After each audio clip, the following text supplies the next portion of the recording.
अस्सलाम वालेकुम। उम्मीद करती हूँ ठीक होंगे, सब खैरियत से होंगे। तो आज ऑपरेटिंग सिस्टम के लेक्चर स्टार्ट कर रही हूँ। प्लेलिस्ट CS604 का सब्जेक्ट है ये, और हम इसका लेक्चर पहला स्टार्ट करते हैं। लेकिन उससे पहले बुक का इंट्रोडक्शन कि ऑपरेटिंग सिस्टम की बुक में हम क्या पढ़ेंगे।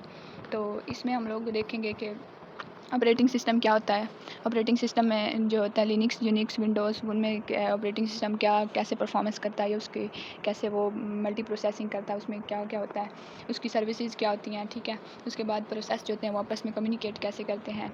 और इसके अलावा लिनक्स यूनिक्स में इंटर प्रोसेस कम्युनिकेशन कैसे होती है। थ्रेड्स, जब मल्टी प्रोसेसेस में आपस में कम्युनिकेट करते हैं तो हम थ्रेड्स बनाते हैं।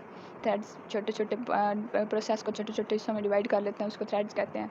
उसके बाद स्केजुलिंग क्या होती है। उसके बाद हम देखेंगे जब मल्टी प्रोसेसेस होती हैं तो उसके कुछ एडवांटेजेस होते हैं, कुछ डिसएडवांटेजेस होते हैं। डिसएडवांटेजेस में हमारे पास क्रिटिकल सेक्शन प्रॉब्लम आ जाती है, ठीक है।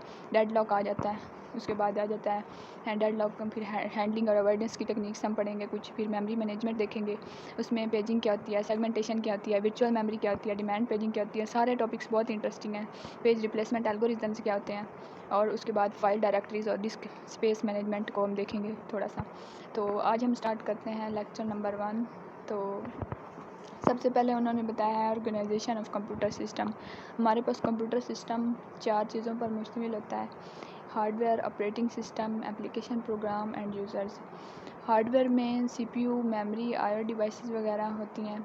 ऑपरेटिंग सिस्टम जो है वो क्या करता है, एप्लीकेशन प्रोग्राम्स के लिए हार्डवेयर को मैनेज करता है और एक सिंपल इंटरफेस प्रोवाइड करता है यूज़र के लिए, ठीक है। ऑपरेटिंग सिस्टम की डेफिनेशन अच्छे से देखनी है, आप लोगों ने गौर से समझनी है, क्योंकि ये अगर आपको समझ आ जाती है तो इसका मतलब ये है कि बुक का आप लोग बेसिक कवर हो गया। एप्लीकेशन प्रोग्राम जो होते हैं उसमें ये इसलिए होते हैं कि जो यूज़र की प्रॉब्लम है उसको सॉल्व करने में ये हेल्प करते हैं, ठीक है। यूज़र की प्रॉब्लम को सॉल्व करने के लिए एप्लीकेशन प्रोग्राम होते हैं, और एप्लीकेशन प्रोग्राम के लिए जो हार्डवेयर को मैनेज करता है ना, वो ऑपरेटिंग सिस्टम होता है, ठीक है। तो ऑपरेटिंग सिस्टम का बेसिक मकसद ये हो गया कि ये एक सिंपल सा यूज़र को इंटरफेस प्रोवाइड करता है, ठीक है। यूज़र को इंटरनली हार्डवेयर को सारे को समझने की ज़रूरत नहीं होती। कंप्यूटर को हार्डवेयर को समझकर उस पर ऊपर एप्लीकेशन प्रोग्राम रन करने की या अपनी प्रॉब्लम को सॉल्व करने की ज़रूरत नहीं होती। उसको जस्ट एक इंटरफेस ऑपरेटिंग सिस्टम प्रोवाइड कर देता है, जिस पर वो अपनी एप्लीकेशन प्रोग्राम रन करके अपनी प्रॉब्लम सॉल्व कर लेता है। तो एप्लीकेशन प्रोग्राम की एग्जांपल इधर दी हुई है। कंपाइलर है, डेटाबेस सिस्टम है, वीडियो गेम्स है, बिजनेस प्रोग्राम्स हैं, ये सारी एप्लीकेशन प्रोग्राम्स की एग्जांपल है। आगे उन्होंने बताया हुआ यूज़र, कंप्यूटर को जो यूज़ करते हैं, ठीक है, यूज़ करने वाले यूज़र जो होते हैं, या मशीन है जो कोई भी ये जो कंप्यूटर को यूज़ करे उसको यूज़र कहते हैं। तो ये हमारे पास high level component of computer system उन्होंने दिखाया हुआ कि सबसे पहले हमारे पास हार्डवेयर होता है, उसके बाद ऑपरेटिंग सिस्टम होता है, उसके ऊपर एप्लीकेशन प्रोग्राम्स होते हैं जो कि यूज़र की प्रॉब्लम को सॉल्व करते हैं। तो उसके बाद उन्होंने बताया हुआ है कि हमारे पास कंप्यूटर सिस्टम जो है वो 2 चीज़ों पर मुश्तमिल होता है, सॉफ्टवेयर और हार्डवेयर पर। और दोनों मिलकर हम क्या करते हैं, प्रॉब्लम को, किसी स्पेसिफिक प्रॉब्लम को सॉल्व करते हैं in an efficient manner and to execute the program, ठीक है।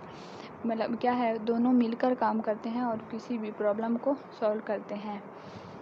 तो हमारे पास ये स्ट्रक्चर दिया हुआ है ऑपरेटिंग से कंप्यूटर सिस्टम का, जिसमें क्या है, प्रोसेसर्स हैं, रैम रोम है, और पेरिफेरल डिवाइसेस हैं। अब देखें कि पेरिफेरल डिवाइसेस क्या होती हैं, आगे आप लोग देखेंगे पेरिफेरल डिवाइसेस, फिर बंदे को कॉन्सेप्ट क्लियर हो जाए ना पहले ही कि कौन सी चीज़ क्या है, तो आगे पढ़ने में आसानी हो जाती है। आप लोग देख लें, peripheral devices keyboard, mouse, CD, hard disk, monitor, printer, ये सारी क्या हैं, पेरिफेरल डिवाइसेस। पेरिफेरल डिवाइसेस वो होती हैं जो कंप्यूटर के साथ अटैच होती हैं, दूसरे कंपोनेंट के साथ।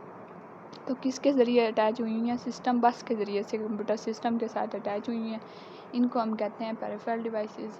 और प्रोसेसर जो है वो रैम रोम के साथ मेमोरी बस के ज़रिए से कनेक्ट हुआ है, ठीक है। ये देख लें स्ट्रक्चर आप। उसके बाद है, अब हमारे पास जब हम किसी भी प्रॉब्लम को सॉल्व करते हैं ना, या एग्जीक्यूट करते हैं प्रोग्राम, उसके लिए कुछ हमें इश्यूज़ होते हैं। मतलब कंप्यूटर, जिसके लिए कंप्यूटर सिस्टम जो है उसका प्राइमरी पर्पज़ क्या होता है, ठीक है। उसमें क्या होता है, हम लोग स्टोर करते हैं कुछ डाटा को स्टोर करते हैं किसी हार्ड डिस्क या स्टोरेज डिवाइस पर। उसके बाद हम जब भी कोई प्रोग्राम एग्जीक्यूट करते हैं उसे हमें पहले क्या करना होता है, मेमोरी में लोड करना होता है, ठीक है। उसके बाद सीपीयू स्टेट को मैनेज करना होता है। सीपीयू को स्टेट को कैसे मैनेज करते हैं, जब भी कोई प्रोग्राम एग्जीक्यूट हो रहा है या सीपीयू वेट कर रहा है या तो उसकी स्टेट को जो हम लोग मेंटेन करते हैं ना, उसको क्या वो भी ऑपरेटिंग कंप्यूटर सिस्टम का एक पर्पज़ है। उसके बाद क्रिएटिंग मल्टी ऑपरेटिंग प्रोसेसेस, ठीक है। क्रिएटिंग प्रोसेसेस इसमें क्या आता है कि जब हम मल्टीपल प्रोसेसेस इकट्ठे रन करते हैं ना तो वो आपस में कोऑपरेट करते हैं, ठीक है। कैसे कोऑपरेट करते हैं, मतलब उनका जो सेम डाटा होगा वो शेयर कर लेंगे एक दूसरे से, सेम स्पेस शेयर कर लेंगे। इस तरह से उनके दरमियान में सिंक्रोनाइजेशन को मैनेज करना, ये सारा किसका काम है, कंप्यूटर सिस्टम का काम है। उसके बाद उन्होंने बताया हुआ है कि ऑपरेटिंग सिस्टम जो है जिसको हम पढ़ रहे हैं वो क्या सर्विसेज प्रोवाइड करता है इन सारी प्रॉब्लम्स को हॉल करने में। ऑपरेटिंग सिस्टम की प्रोवाइड फॉलोइंग सर्विसेज कौन सी प्रोवाइड करता है ऑपरेटिंग सिस्टम, मतलब कि ये आगे आप लोग इन बुक के चैप्टर के टॉपिक बन जाएंगे जो अभी हम पढ़ेंगे ना, तो इनको आप लोगों ने गौर से देखना है। Memory storage devices, manage the storage devices, मतलब अब हमारे पास सेकेंडरी स्टोरेज डिवाइसेस है, हार्ड डिस्क है, उसके लिए क्या सर्विसेज प्रोवाइड करता है ऑपरेटिंग सिस्टम। इसके अलावा मेन मेमोरी के लिए क्या है, मैनेज प्रोसेसेस को मैनेज करने के लिए क्या है। इसके अलावा यूज़र की जो फाइल और डायरेक्टरीज होती हैं उसके लिए क्या ऑपरेटिंग सिस्टम सर्विसेज प्रोवाइड करता है।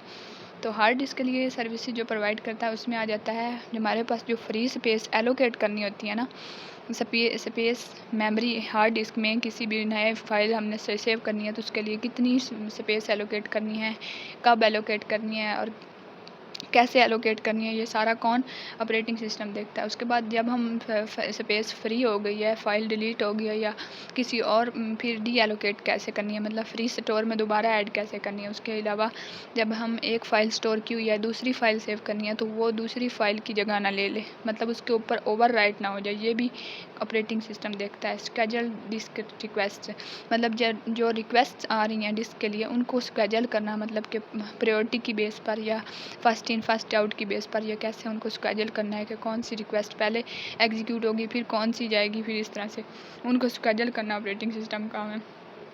इसलिए प्राइमरी स्टोरेज मेन मेमोरी के लिए कौन कौन सी सर्विसेज प्रोवाइड करता है ऑपरेटिंग सिस्टम, एलोकेट करता है स्पेस, कोई भी प्रोग्राम जब आता है तो उसके लिए स्पेस प्रोवाइड करना, फिर जब वो फ्री हो जाए तो उसको डी एलोकेट करना, ठीक है। जब प्रोसेस टर्मिनेट हो जाए तो उसको डी एलोकेट करना, फिर जब हम कोई भी प्रोसेस लोड करते हैं एक, तो जब दूसरा प्रोसेस लोड करते हैं तो वो किसी दूसरे के ऊपर लोड ना हो जाए, मतलब कि ओवर राइट ना हो जाए, ये वही प्रॉब्लम।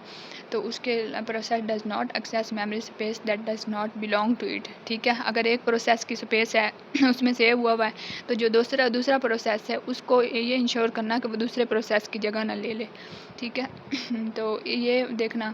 इसके अलावा minimize the amount of unused memory space, मतलब कि हमारे पास जो अनयूज्ड मेमोरी होती है, एक प्रोसेस हमने सेव किया स्पेस पर मेन मेमोरी में, दूसरा सेव किया, उनके दरमियान में कोई जगह बच गया या प्रोसेसेस की स्पेस के अंदर कोई थोड़ी सी जगह बच गई, इस तरह की छोटी छोटी जो स्पेसेस अंदर बच जाती हैं वो अनयूज होती हैं, वो हम किसी प्रोसेस को सेव करने के लिए इस्तेमाल ही नहीं कर सकते। इसको क्या कहते हैं, फ्रेगमेंटेशन कहते हैं, इंटरनल फ्रेगमेंटेशन, एक्सटर्नल फ्रेगमेंटेशन कहते हैं।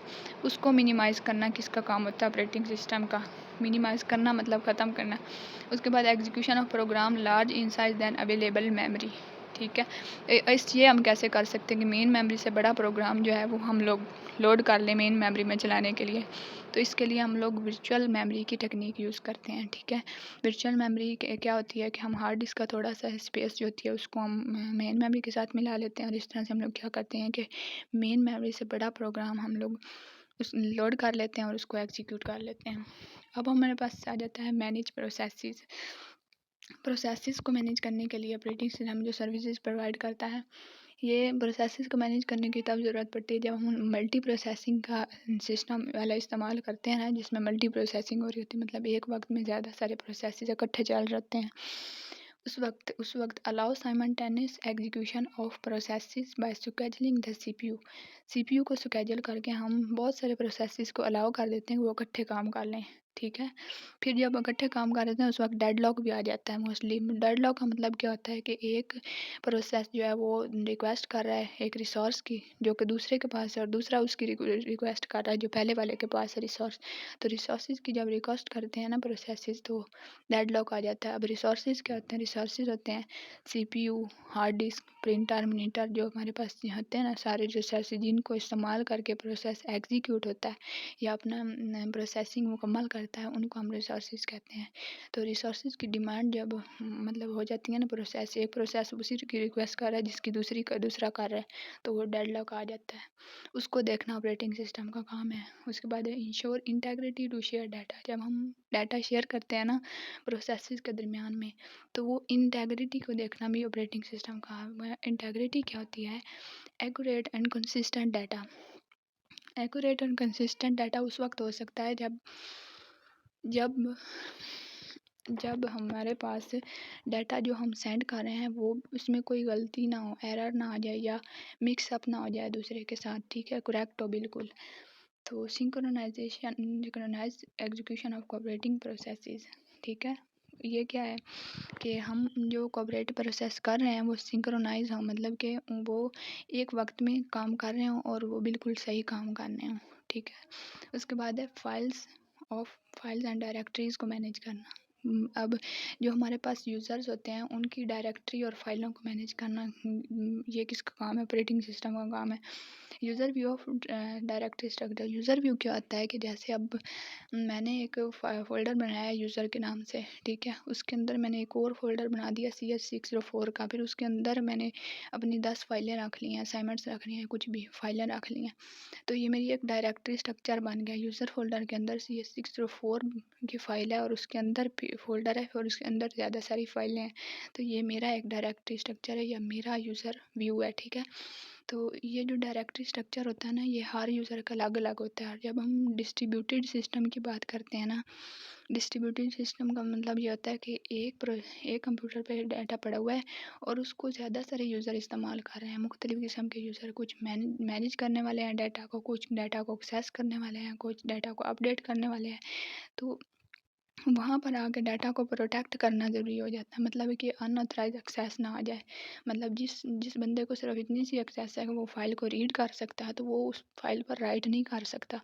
इस तरह की एक्सेस करना या फ़ाइल को डायरेक्टरीज़ को प्रोटेक्ट करना क्या होता है, ये मैकेनिज़्म भी ऑपरेटिंग सिस्टम प्रोवाइड करता है। तो अब हम देखते हैं कि what is operating system. Operating system जो होता है उसके टू व्यूज़ होते हैं, ठीक है। एक टॉप डाउन व्यू होता है और एक बॉटम अप व्यू होता है।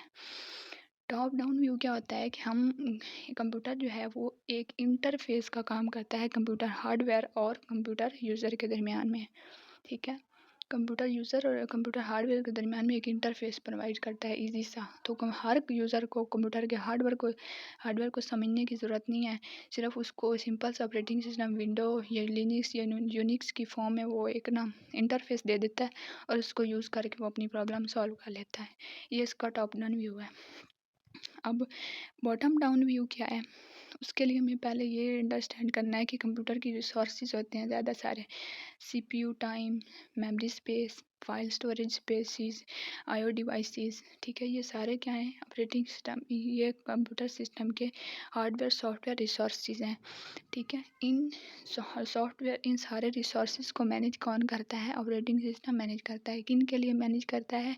प्रोसेसेस के लिए मैनेज करता है, ठीक है। प्रोसेसेस के लिए मैनेज करता है ताकि मल्टी प्रोसेसिंग में जो है उनके दरमियान में कोई कन्फ्लिक्ट ना हो, प्रोसेसेस के दरमियान में कोई कन्फ्लिक्ट ना हो। Operating system must decide how to allocate them specific program and the user so that it can operate computer system efficiently, fairly and securely, ठीक है। उनके दरमियान में कन्फ्लिक्ट ना हो और सिक्योरली काम करें सारे इकट्ठे processes. Bottom up view is that operating system resources manage the hardware software resources in the computer system, ठीक है। कंप्यूटर सिस्टम के हार्डवेयर सॉफ्टवेयर रिसोर्सेज को मैनेज करना उसका बॉटम अप व्यू है। ओके।